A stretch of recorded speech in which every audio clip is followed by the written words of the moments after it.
ఆంధ్రప్రదేశ్ రాష్ట్రంలో నివసిస్తున్న ప్రతి కుటుంబానికి చాలా ముఖ్యమైన విషయం ఏమిటంటే ప్రభుత్వం ఇప్పుడు కొత్తగా స్మార్ట్ ఫ్యామిలీ కార్డ్ అనే విధానాన్ని తీసుకువస్తోంది. దీనికోసం రాష్ట్ర వ్యాప్తంగా యూనిఫైడ్ ఫ్యామిలీ సర్వే అనే ఒక పెద్ద కార్యక్రమం జరుగుతోంది. అసలు ఈ సర్వే ఎందుకు చేస్తున్నారు? దీనివల్ల మనకు వచ్చే లాభాలేంటి? అధికారులు మన ఇంటికి వచ్చినప్పుడు మనం ఏ వివరాలు ఇవ్వాలి అనే విషయాలను ఈ వీడియో ద్వారా చాలా వివరంగా తెలుసుకుందాం. ఈ సమాచారాన్ని మీరు పూర్తిగా చదివితే మీకు ఒక స్పష్టమైన అవగాహన వస్తుంది.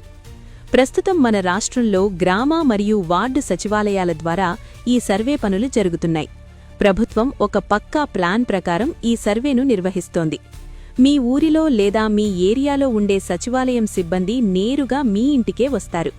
వీరు మీ ఇంటికి వచ్చినప్పుడు కేవలం ఒక పని మాత్రమే కాకుండా మొత్తం 3 రకాల ముఖ్యమైన సర్వేలు పూర్తి చేస్తారు.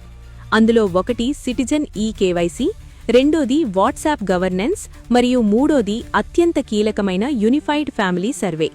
ఈ 3 పనులు మీ ఇంటి దగ్గరే జరుగుతాయి కాబట్టి కుటుంబ సభ్యులు అందరూ అందుబాటులో ఉండటం చాలా అవసరం. సచివాలయం సిబ్బంది దగ్గర ఒక స్పెషల్ మొబైల్ యాప్ ఉంటుంది. ఈ యాప్లో ప్రతి ఇంటికి సంబంధించిన పాత డేటా అంటే గతంలో వాలంటీర్లు సేకరించిన వివరాలు ముందుగానే ఉంటాయి. అధికారులు మీ ఇంటికి రాగానే వాళ్ల యాప్లో మీ ఆధార్ నంబర్ వేసి సర్చ్ చేస్తారు. అలా చేయగానే మీ ఇంట్లో ఎంతమంది సభ్యులున్నారు, వారి పేర్లేమిటి అనే వివరాలన్నీ కనిపిస్తాయి. ఇక్కడ మనం ఒక విషయం గుర్తుంచుకోవాలి. పాత డేటాలో కొన్ని తప్పులు ఉండవచ్చు.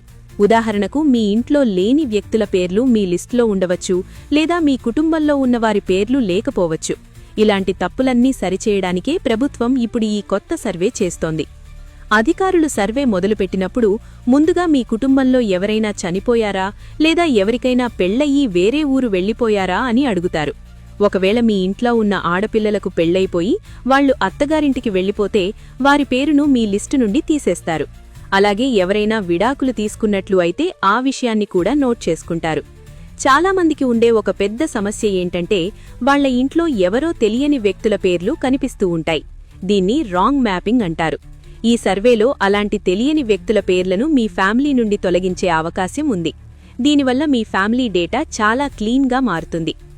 ఈ సర్వేలో ప్రభుత్వం మన గురించి 4 ప్రధానమైన భాగాల్లో వివరాలు అడుగుతుంది. మొదటిది బేసిక్ ప్రొఫైల్.